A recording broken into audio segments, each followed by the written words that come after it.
You're listening to Desire and Power with your host, Mira Salem. Hey guys, welcome back to my channel. This is Desire and Power, and I'm your host, Mira Salem. So look, I've been avoiding this topic. The topic is the Epstein files, and it's not because I don't have any thoughts on it, because obviously I do. It's very heavy, it's massive, it's layered. But I just didn't want to jump on here and just react emotionally without thinking through what I'm actually seeing right now. I've been sitting with it. And the more I sit with it, the more I realize that this isn't just about the Epstein files. This isn't just about politics. And it's not even just about the abuse scandals. Those things are huge and they matter. But I think what I want to look at and what I want to explore today in relation to the Epstein files is how we respond as a culture, as a society, as people when power gets exposed. Because what I'm watching right now is the same cycle that I've watched my entire life. Powerful people get exposed. Victims have been speaking out for years. More and more evidence comes out. And then what happens, right? People just deny it. They minimize it. They deflect to their political team. And a whole lot of people go completely radio silent, right? And I'm going to be honest with you guys, that silence is what actually pisses me off the most. Like, I am just so tired of watching abuse get revealed and then watching people instinctively protect their status instead of protecting the people who were hurt. That's not just a political issue, that's a psychological issue. Because when protecting the hierarchy that's in our society right now, that comes from patriarchy, right? When protecting that becomes more important than protecting the vulnerable and the people that were harmed, that tells you something about the structure that we're operating in, right? And I know that we keep hearing this phrase like toxic masculinity. It's all about toxic masculinity, but I don't even think that's precise enough. I don't think this is about masculinity itself being bad. I think this is really about unintegrated masculine power. And I think that if we don't understand that distinction, then we're just going to keep arguing about surface level stuff while the underlying pattern just keeps repeating and repeating and repeating, right? I want to talk about the pathology today. I want to be really, really clear, though, that this is not an attack on men.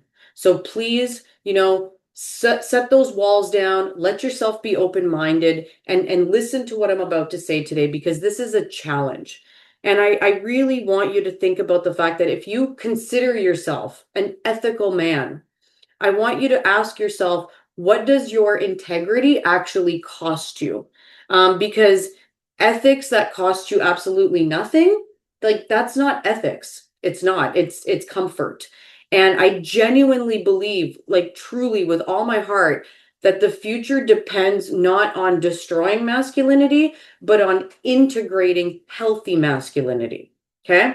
Okay, so here's what's really, really been bothering me, and I mean like really, really bothering me about this whole thing, is that every time that something like this comes out, we all get dragged into the same bullshit cycle.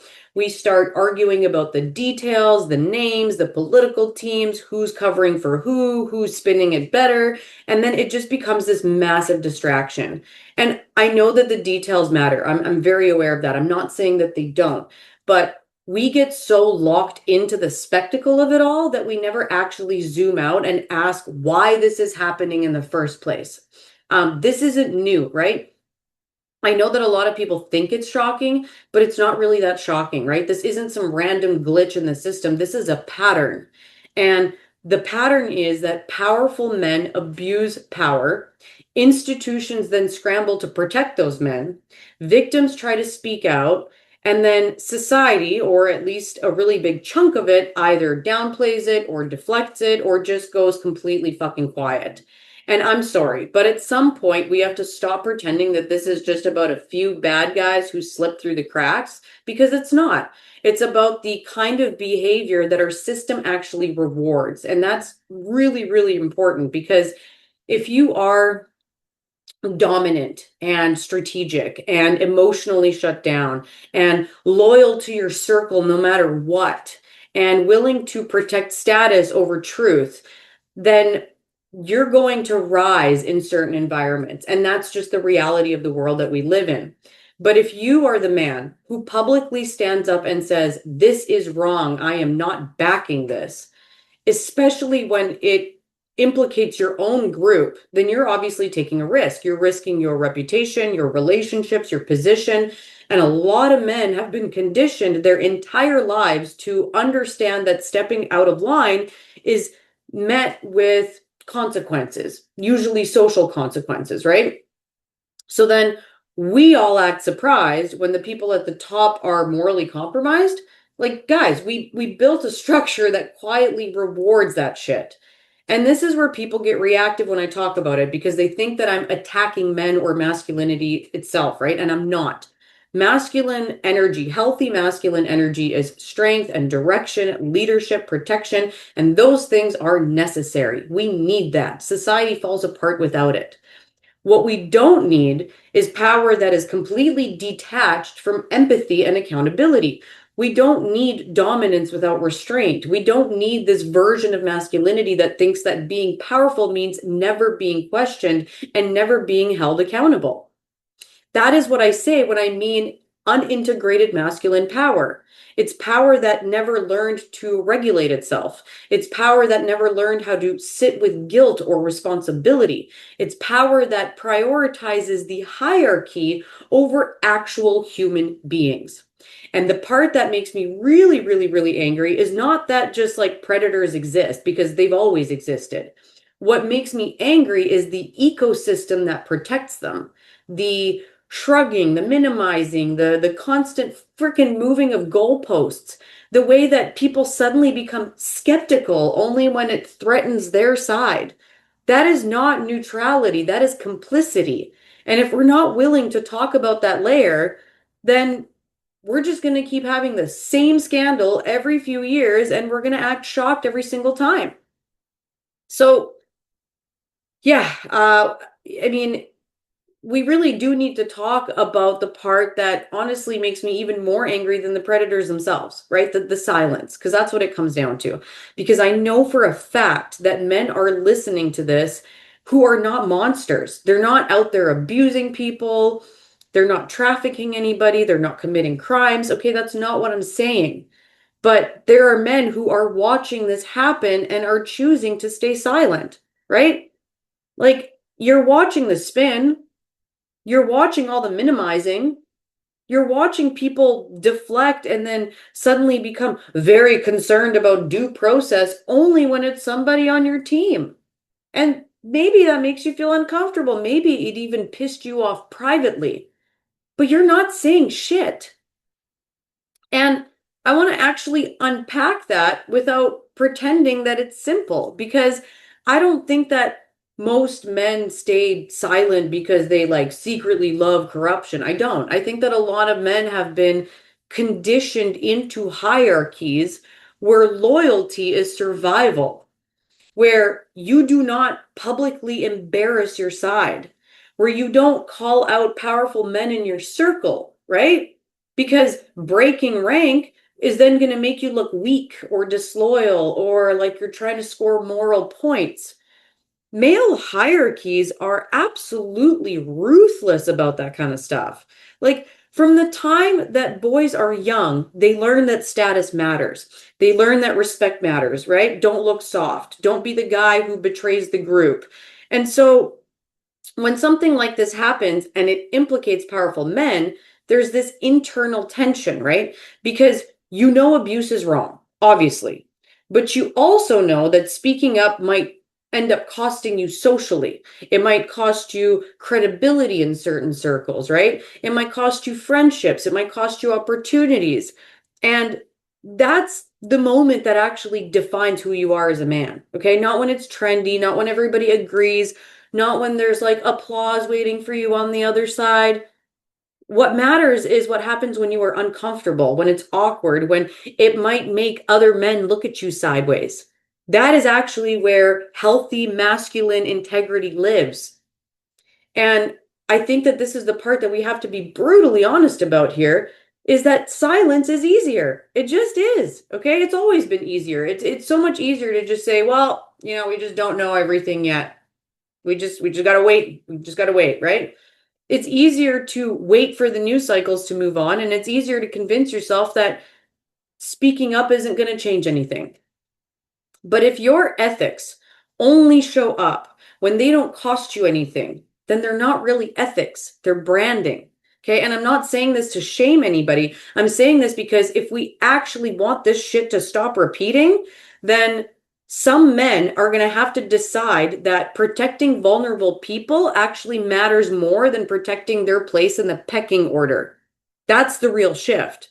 Not some dramatic revolution, not overthrowing society tomorrow, not being like, you know, a total and utter anarchist. That's not what I'm saying, right? It's just about being willing in actual conversations in real time with people to say, no, that's not okay, even if it makes things tense. Like, that's it. And yeah, it's going to cost you something. That's literally the whole point.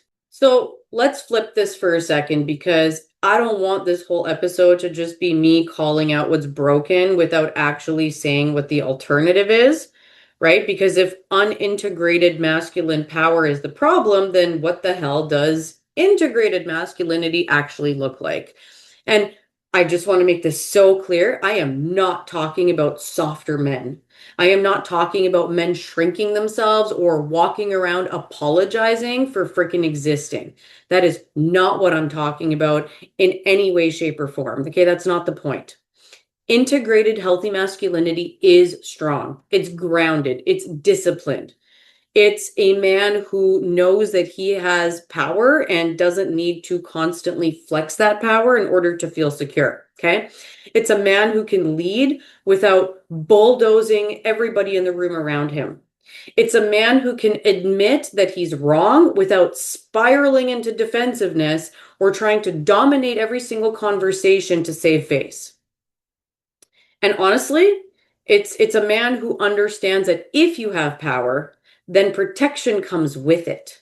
That is part of the deal. And let's be real, historically, the whole point of masculine strength was to protect the community. It was to protect the vulnerable. It was to protect the future. But somewhere along the line, that shit got twisted into protecting your status, your boys, your access, your freaking privilege, your reputation. Guys, that's not strength. Sorry to say it, it's not. That is insecurity with power. Because integrated masculinity looks like a guy saying, I don't care if this person is on my team. I don't care if we vote the same way. If something is wrong, I am not backing it just because it benefits me. That's you having power with a spine. And I actually do believe that a lot of men want to be that.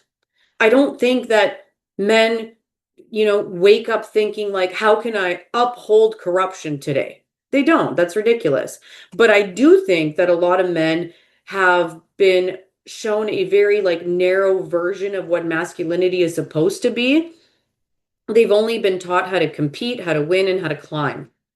They have not been taught how to regulate themselves when their ego gets hurt.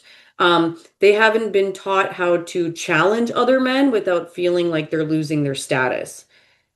And they haven't really been taught that accountability isn't necessarily emasculating, it's stabilizing.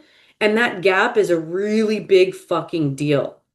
Because you see, integrated power requires self-control.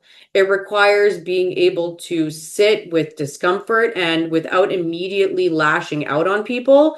It requires being willing to be misunderstood for a while. It requires not collapsing when somebody questions you. That is maturity. That's not weakness.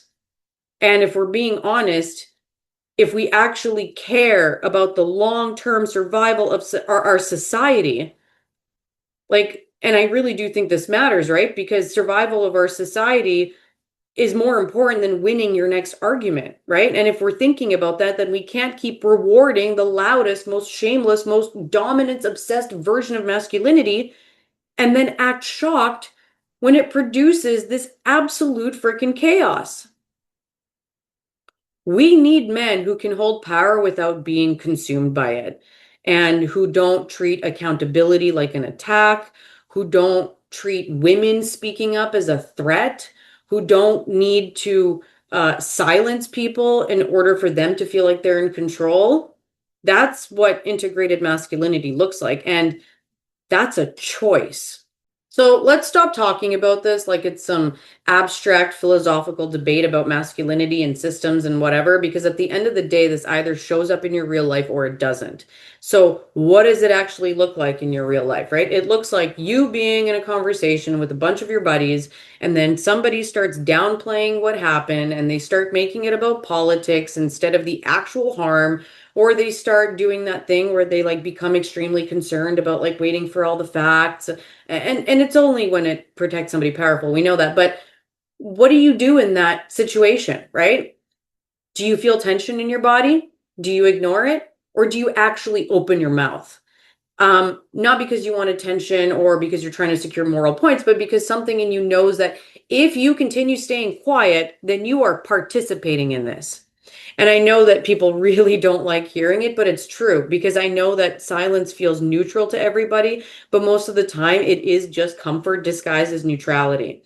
It's the feeling of like, I don't want to make this weird. I don't want to fight my friends. I don't want to lose status in this group. And as a human, like I understand that, but let's not pretend that's noble. Because if protecting your comfort matters more than protecting people who are actually harmed, then what the fuck are you actually prioritizing? Right? This is where I need to be really clear about something because I don't want this twisted into like, oh, okay, so now men just need to lead better. That is so not what I'm saying. I'm saying that integration is not men keeping control in a more emotionally intelligent way because that's just patriarchy with better branding.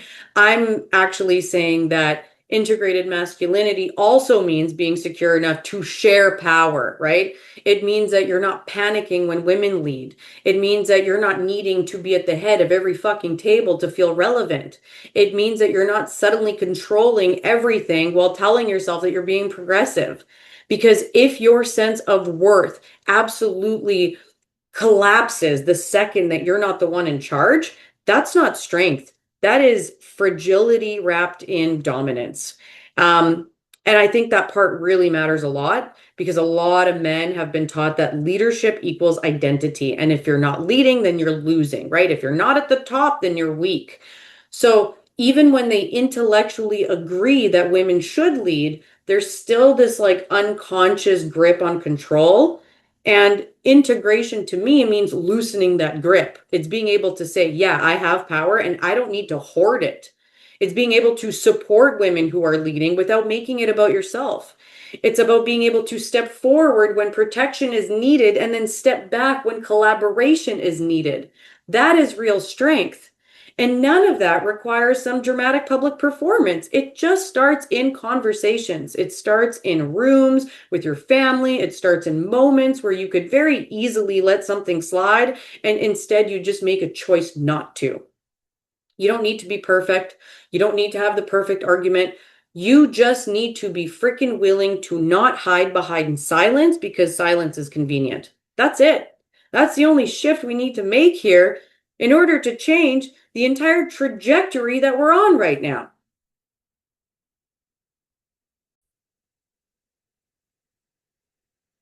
Look, what's absolutely crazy to me is that we're at this point right now where nobody can really pretend that they don't see what's happening, right? I mean, you can spin it however you want, you can argue details, you can retreat into your tiny little political corner, but the larger pattern is right there.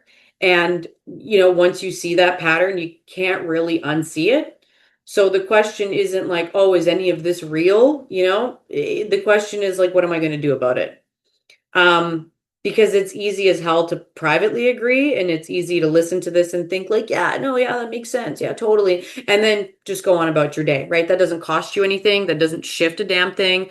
The shift happens in those random moments that don't actually feel dramatic. They happen in conversations when somebody downplays what's happening with, the abuse, with the protection of abuse, when somebody makes it about their politics instead of the actual harm that happened, right? When somebody just shrugs it off, that's the moment, okay? That's where this actually lives. That's where change needs to be made. And look, I know I am incredibly intense about this, and I'm not going to pretend that I'm not.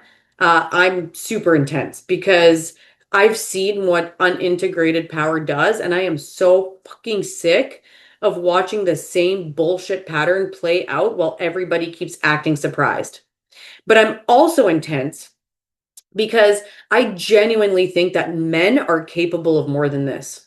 I think a lot of men are sick of the dominance games. They're sick of the constant posturing and the pretending not to care.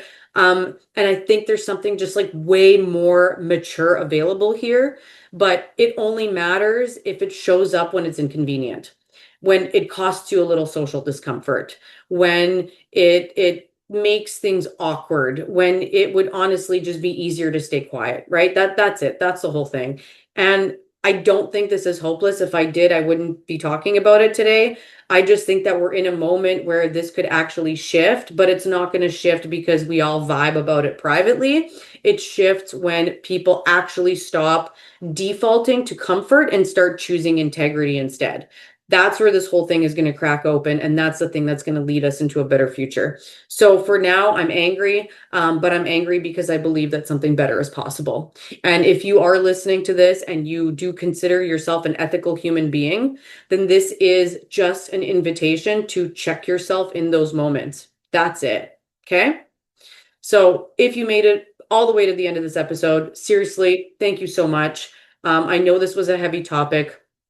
But if you like conversations like this, like real conversations, not surface level bullshit, then make sure that you like, follow, subscribe, whatever platform you're on right now. It genuinely just helps more people realize this kind of stuff.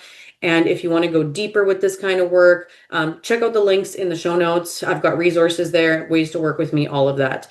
I appreciate you guys so much for being here, and I will talk to you in the next one.